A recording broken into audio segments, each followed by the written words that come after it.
নমস্কার দর্শক বন্ধু, অ্যাস্ট্রোগাইন শুভঙ্করে আপনাকে জানাই স্বাগতম। আজকে আমরা নবগ্রহের অশুভ অথবা নেগেটিভ প্রভাব সম্পর্কে আলোচনা করতে চলেছি।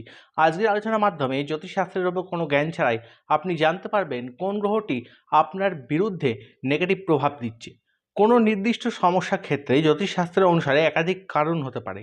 সেটা জন্মছক সহ একাধিক বিষয় পুঙ্খানুপুঙ্খ বিচার করে তবেই নির্ধারণ করা সম্ভব। কিন্তু আজকের আলোচনায় এই সকল বিষয়কে উপেক্ষা করে শুধুমাত্র লক্ষণ দেখে একটা আন্দাজ পাওয়া সম্ভব যে কোন গ্রহটা সম্ভবত আপনার বিরুদ্ধে কাজ করছে।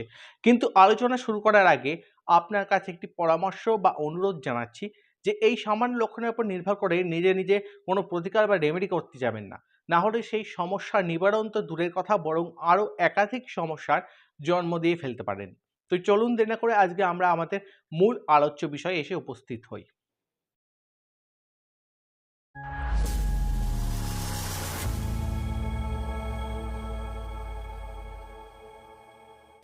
আসুন প্রথমেই দেখে নিই শনি যে আপনার ক্ষেত্রে নেগেটিভ তার লক্ষণগুলো কী কী। প্রথমত, শনি নেগেটিভ হলে নির্ধারিত সময়ের মধ্যে কাজ কিছুতেই সম্পূর্ণ হতে চাইবে না।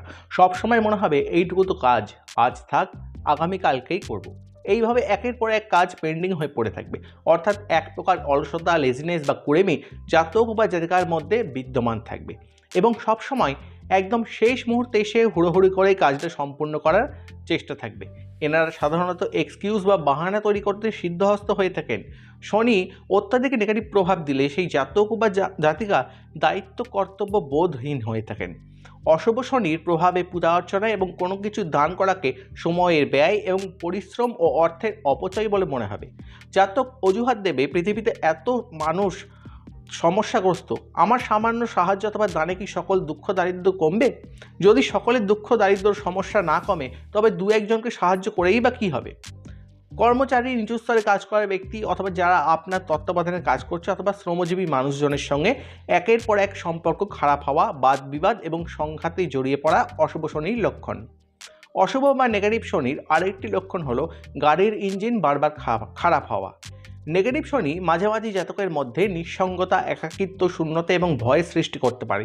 আধ্যাত্মিকতা এবং ঈশ্বরের প্রতি ভক্তির মধ্যে কুসংস্কার মিশে থাকবে, আর এর জন্য একাধিক আর্থিক দ্বন্দ্বসহ এনাদের জীবনে বারবার ঠকতে হতে পারে।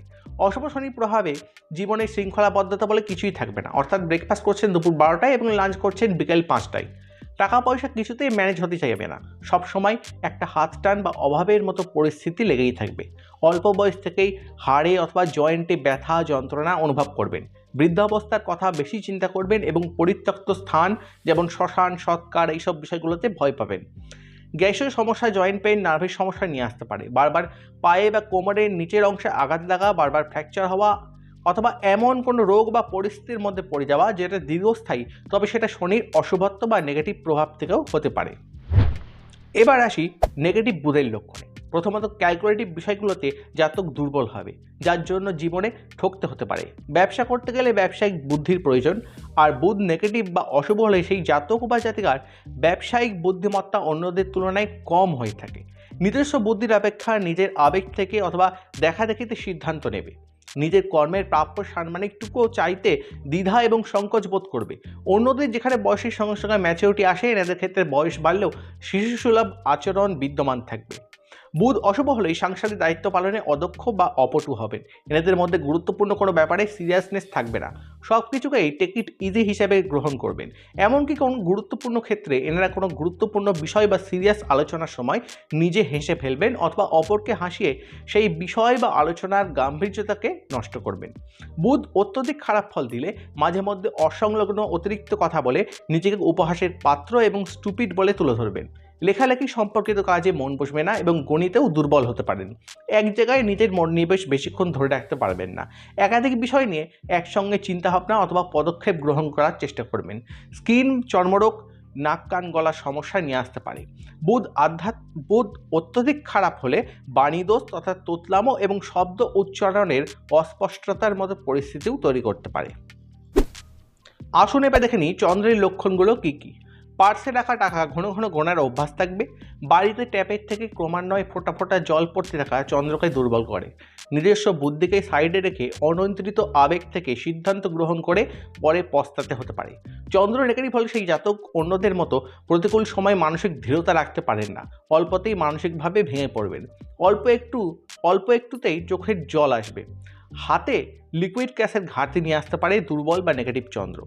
এছাড়া মনোনিবেশের অভাব এবং মানসিক অস্থিরতা বৃদ্ধি করতে পারে। কোনো বিষয়কে আগ্রহের সঙ্গে শুরু করে খুব তাড়াতাড়ি সেই বিষয় থেকে মন সরে যেতে পারে। ইমোশনাল ফুল অর্থাৎ খুব অল্প সহজেই অপরের কথায় চলে আসবেন, বিশ্বাস করবেন, ইনফ্লুয়েসড হয়ে পড়বেন এবং পরে দুঃখ পাবেন। হাসি খুশি থাকতে থাকতে হঠাৎ রাগ, ক্ষোভ, আবার কিছুক্ষণ পর সব নর্মাল, এইরকম মুড সুইংয়ের মতো পরিস্থিতি তৈরি করতে পারে চন্দ্র। কোনো ঘটনা, বিষয় বা পরিস্থিতি নিয়ে ওভার থিঙ্কিং বৃদ্ধি করতে পারে। শারীরিক ক্ষেত্রে ঠান্ডা লাগা, কোল্ড অ্যালার্জি, রেসপিরেটরি প্রবলেম, শ্লেষ্মা, বুকে কফ জমা, শ্বাসকষ্টের মতো শারীরিক সমস্যার প্রবণতা থাকবে। মা বা মাতৃস্থানীয়দের সঙ্গে মতপার্থক্য এবং তাদের শারীরিক সমস্যাও নিয়ে আসতে পারে। আজকের আলোচনাটি আর দীর্ঘায়িত করব না, তাই এই পর্যন্তই থাক। পরবর্তী আলোচনায় আমি বাদবাকি গ্রহগুলি সম্পর্কে ক্রমান্বয়ে আলোচনা করব। সম্পূর্ণ ভিডিওটি দেখার জন্য অনেক ধন্যবাদ। ঈশ্বরের কাছে সকলের মঙ্গল কামনা করে আজকের আলোচনাটি এখানেই সমাপ্ত করছি। সবাই ভালো থাকবেন। নমস্কার।